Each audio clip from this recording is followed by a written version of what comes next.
Dernière sortie de l'éco-bulletin pour la semaine, on est le vendredi 4 juillet 2025. Bonjour à tous et à toutes. Voici les faits saillants de l'actualité. Des bandits de la coalition criminelle Vivre Ensemble ont attaqué tôt ce jeudi matin plusieurs localités de la commune de Mirbalais située non loin de l'Escarobas. Un policier a été tué, deux agents de la brigade de surveillance des aires protégées ont été enlevés par les gangs. Cette situation a provoqué une panique générale à l'Escarobas, a rapporté une source à la rédaction. 55 stagiaires issus des rangs de la brigade de recherche et d'intervention de l'unité tactique anti-gang du bureau de lutte contre les stupéfiants et du bureau de lutte contre les véhicules volés et 9 moniteurs ont suivi les formations et ateliers. Cette formation a été assurée par 4 membres de l'unité d'élite de la police française du RAID du 19 au 26 juin 2025.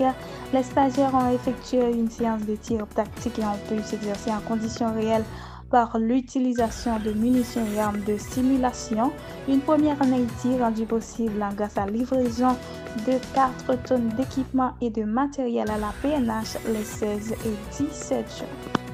Près de 150 professionnels ont obtenu leur certification en marché public le mercredi 3 juillet 2025 à l'issue d'une formation intensive lancée par la Commission nationale des marchés publics en partenariat avec plusieurs institutions en une initiative visant à renforcer la transparence et la bonne gouvernance dans la gestion des fonds publics.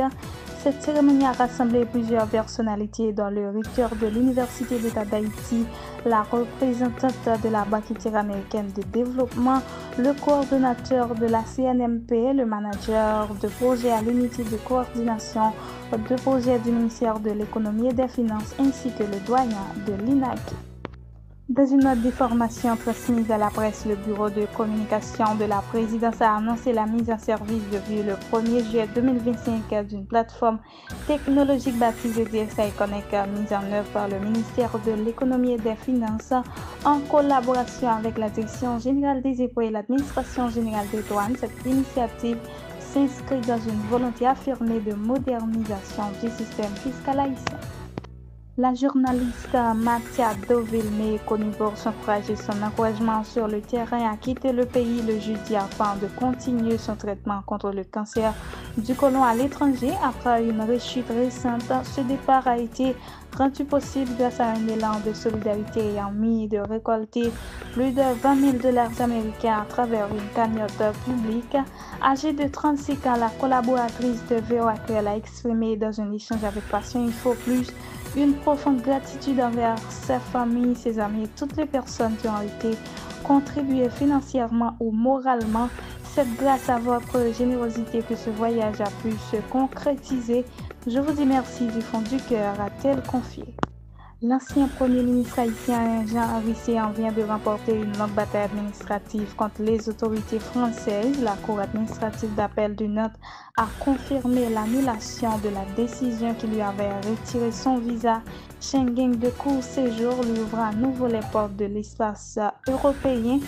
Tout commence en décembre 2022 lorsque les autorités consulaires françaises en Haïti décident de révoquer le visa de 5 ans accordé à M. Sia en janvier 2022.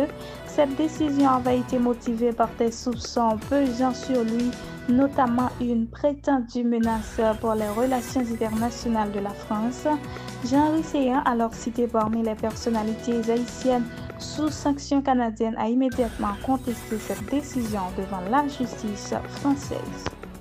Mesdames, Messieurs, c'est ici que prend fin le bulletin d'aujourd'hui. Merci de l'avoir suivi. C'était avec vous de la Philogène. Bon week-end tout le monde.